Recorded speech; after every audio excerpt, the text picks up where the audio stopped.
all on this side of the House, and I'm sure across the whole House, and indeed the other chamber, which is adjourning, Mr Speaker, are deeply saddened by the news of the passing of Senator Alex Gallacher.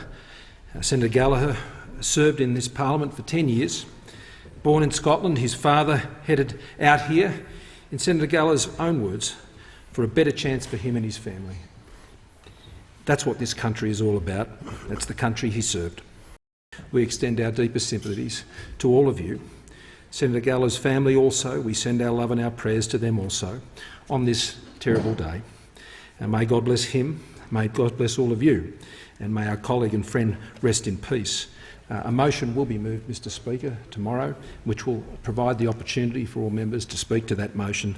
But here today, we just simply acknowledge him and thank him for his wonderful service, and remember him and what he has done for our country, and we think of his family most of all. The Leader of the Opposition. Thanks, Mr Speaker. I thank the Prime Minister for his warm words and for his message of condolences. It is indeed sad news, the passing of a sitting senator, Senator Alex Gallacher. Alex represented South Australia in the Senate since 2010.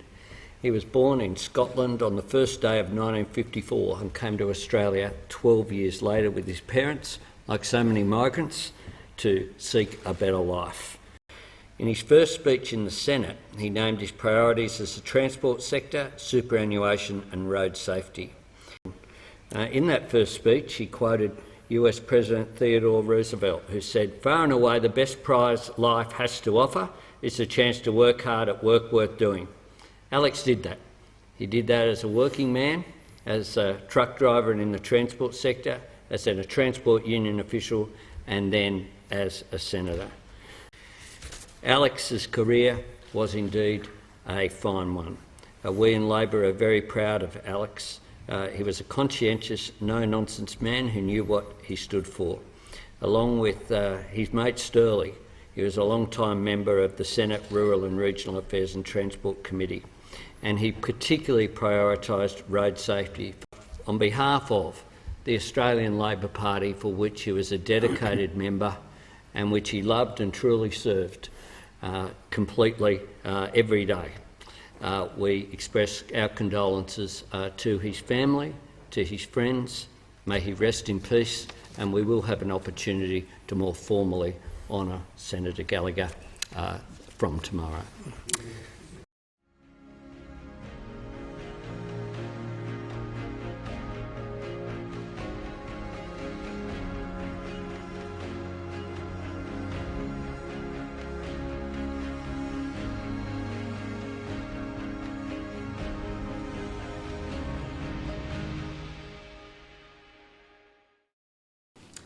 This is an absolute privilege to say a few words in support of Mel and the prestigious award she is receiving today. Starting back in 2002 with Parks Shire Council as our Roads and Safety Officer, she quickly became our Road Safety and Injury Prevention Officer. Over the years, Mel became one of the state's longest serving people in this role.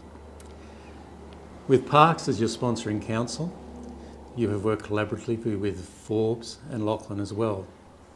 Many projects and successful award-winning programs have eventuated in this time, including the Hey Kids, Protect Your Lids initiative, where children designed and made their own helmets. In 2008, the mock crash.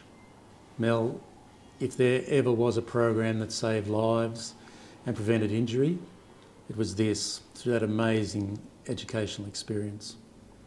In 2010, of course, it was the Free Cuppa, an initiative these days you see right across the state and beyond. Your work on load restraint, especially within the heavy vehicles sector, is not lost on any of us and has changed attitudes and behaviour. Mel, over the last 22 years, you have quietly gone about changing attitudes and behaviour. We here at Parks Shire Council are especially proud of you, and we could not think of someone more deserving than yourself for such an accolade. Congratulations, Mel. Yeah, Mel, I wanted to congratulate you. The road safety work that you've done, both within the 3 communities, but also your influence across the nation has been profound. And the importance of local government, that's where we say the rubber hits the road. So I want to talk to you about the work that you've done. But firstly, I want to congratulate you on the 2024, not only nominee, but recipient of the Senator Alex Gallacher Road Safety Award. We're really proud that it's you. And with next year, we're going to be emphasising the importance of local government. And indeed, the theme for National Road Safety Week is all road safety is local. And that's the reality. Can you tell us how you got brought into this road safety space? Sure. Well, and thank you, Peter. I'm incredibly humbled to be the recipient of the 2024 Alex Award. I guess I just turn up every day and do my job because I love it and I find it really rewarding.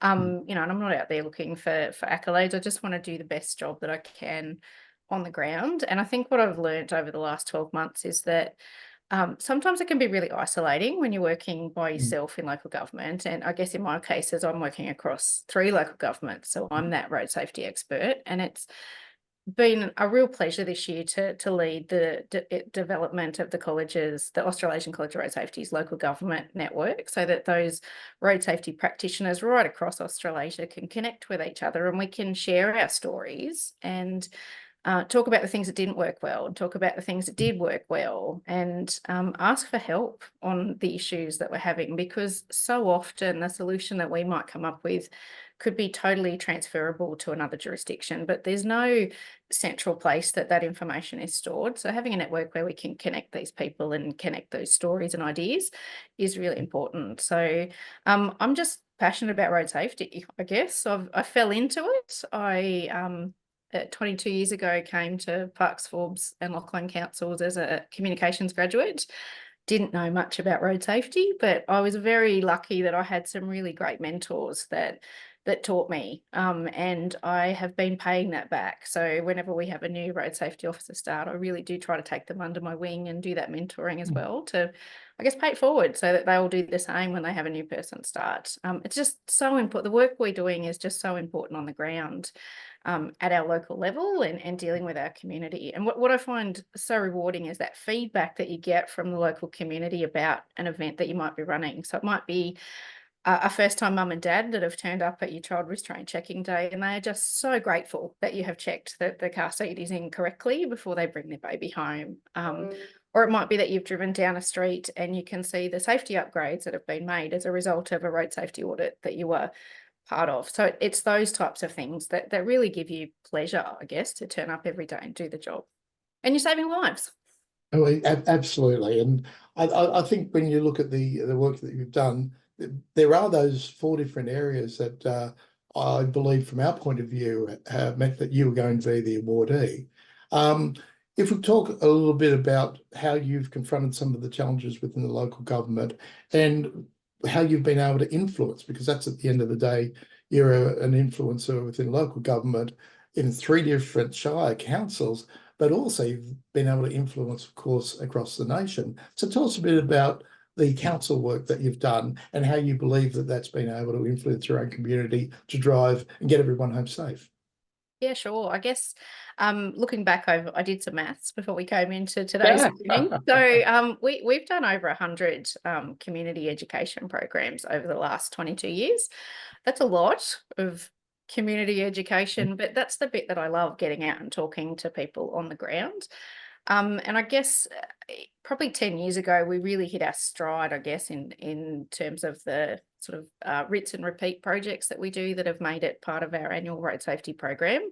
So things like the mock crash program that we run for Year 10 students. So that's something that we run each year to show them as they're getting their learner's licence what can and does happen too often on local roads. And we've seen over the 10 years that program's been running a 26% reduction in crashes involving young drivers on our local road network, which is great.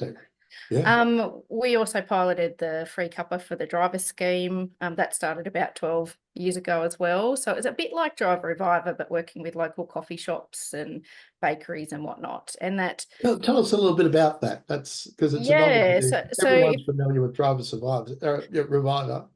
Kind of like Drive Reviver, but I guess we recognise that Drive Revivers are only open when you've got volunteers to man those sites. So this was a project that ran from the 1st of March to the 31st of May each year. And we worked with these local businesses who would provide the coffee or tea, and we would do all of the marketing and promotion of the program. And it expanded from my little 3 council patch of the world to take in 2 other regions within the transport network. You know, over 100 businesses that have participated over the 10 years, thousands of cups of coffee given away. And it's just about that conversation, I guess, and being in people's mind all the time about, look, maybe you are tired and you do need to stop and have a break. And it wasn't so much about the coffee, it was that stopping and having a break from the drive when you're fatigued. So they had to have driven 100 kilometres from their home base to be eligible. Yep. And so that project right now is going into a bit of a strategic review so that we can just make sure that it's still on track and meeting its objectives, or what the next phase of that project looks like. So I'm really proud of the work we've done with Free Cuppa as well. And load restraint and heavy vehicles. Heavy vehicles, of course, is a major issue for Safe Australian Roads and Highways, and how we've been working with the industry over now more than 10 years. So tell us about your work with heavy vehicles and load restraint. Sure. So we've done a few projects in this space. The one that I'm probably the most proud of that you're referring to is the load restraint project. So this happened a couple of years ago after we'd had an increase in load restraint breaches that had been recognised by our local police. And we'd also had 3 really serious heavy vehicle load restraint incidents at the start of 2020. So we were very fortunate to get some grant funding through the federal government's Heavy Vehicle Safety Initiative, which is administered by NHVR. To roll out this load restraint project. And we developed some really high quality grassroots collateral that we took out to the community. We did some how-to videos, we did some fact sheets. We went to 12 farming villages and spoke to over 100 farmers about load restraint. We gave out load restraint guides. It was just incredible. I knew nothing about load restraint before we did this project. So I love a challenge, and this was great. It was one of the best projects that I've done in recent years. That's But fantastic. I guess the other things that we do annually for heavy vehicles are our Heavy Vehicle Breakfast Forum, which you've come to, Yes. Peter, as a guest speaker. We have That's the right. it's all the local freight industry coming together to talk about their local issues. And then we also do a pre-harvest field day and some satellite events where we go out to the villages.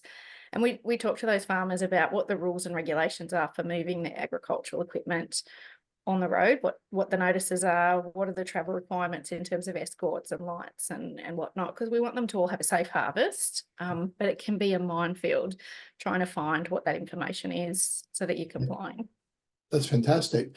Now, in terms of the challenges that you face, talk about the Fatal 5, for regional Australia, what do you think are probably the major 2 that people face in terms of whether it's speed, tiredness, distraction, seatbelt wearing? I know that this is still unbelievably a major challenge in our regional areas. But talk a little bit about that and give us a bit of an idea of how you've been able to try and influence community. Yeah, sure. Look, seatbelts definitely is still an issue, particularly the further west you get in my patch of the world. It seems to get worse. So we actually do biannual observation surveys in Parks, Forbes and Condobolin, where we have a survey team that go out and we count how many people are not wearing their seatbelts and how many people are using mobile phones. And then we collate that data and we promote it locally. And we have been seeing a downward trend, which is good. Over the last 3 or 4 years that we've been doing that. So it's about keeping it top of mind, I think, in people's peripheral vision so that they're aware that these issues are out there. Drink driving is still a big issue for us as well. So every year we participate in the Transport for New South Wales Plan B Winner Swag promotion. So all of our licensed venues actually participate. So we have 60 pubs, clubs or bottle shops that take part in that promotion each December and January, which is great. Fatigue I already spoke about. We do the Free Cuppa thing, and speed, probably the big issue. And I don't have a silver bullet for what that looks like. So I'm really keen. This is why the local government network's been amazing, to just see what other jurisdictions are doing in that space. I know we've spoken previously about Safe Australian Roads and Highways, one of our major policy pushes, is to talk about average speed cameras and the deterrence factor associated with that. I know that in regional, rural and remote, that talk about average speed is almost no-no. How do you think we can deal with that challenge to try and influence communities to understand this is about protecting them in terms of ensuring everyone gets home safe to their loved ones every day without exception? Oh, absolutely. And I think we all are a bit complacent sometimes when we get in the car. And I think a lot of people are very happy to be a little bit over the speed limit. So we've seen a lot of advertising roll out lately in New South Wales about that, what's called casual speeding, that, oh, I'm just doing 60-ish, and it's that, I guess, blasé-ness about being a little bit over, that 10 kilometres that you're over the speed limit makes a huge difference to your stopping distance and your reaction time. And we really need to sell that science, I guess, a bit more to the community so we can bring them along on this journey with us. Yeah, and look, with of course National Road Safety Week coming up in May next year, and our focus will be specifically on working with local governments and their communities, because at the end of the day, those who are killed now, local and regional councils, are generally our own people. Peter, we've been a long-term supporter of National Road Safety Week, and thank you for the work that you've been doing in this space to I guess, put a spotlight on road safety for that week, so that we really are all thinking about the same thing. I guess over the past few years, we've been big supporters. So our staff wear the lapel ribbons. We've got the vehicle stickers on all of our fleet vehicles. We do training for the staff. That's become an annual event now. So there's road safety training during that week.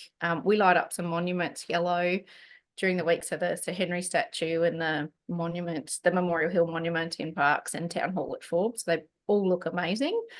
So we're just really keen to be part of that national movement that's happening, and we're really keen to see what other jurisdictions are doing that we could pick up and do as well, just so we can further spread that word. So we've, over the last couple of years, we've been giving away the lapel ribbons and the fleet stickers to the community. So it's really pleasing when you drive around the streets and you see the stickers on the back of cars, which is great. So yeah, love to see it grow, and love to see what other councils have got planned in this space too. Yeah. Look, I've got to say, when I travel around the country, one of the things that I do love to see, because there's these days, and it's funny when I reflect on it, there's tens of thousands across the nation. And going into regional areas, I remember indeed at one of the breakfasts, looking out and seeing one of the police vehicles with the yellow ribbon on the back beside our yellow ribbons on the back of our vehicles. And now it's across literally all the police forces across the nation, but specifically Highway and Traffic Command, Highway Patrol sort of vehicles. They've become moving billboards for road safety. And one of the things that I love to hear back from people is reports where someone they can see speeding up sees the yellow ribbon. If it's on a fairly new car, they slow down because they're not sure if it's an unmarked police vehicle. And I love the concept that people actually now associating the yellow as a symbol for National Road Safety Week, but also road safety itself. It's moved across the country, and of course we're also have a bit of influence internationally as well with that yellow ribbon.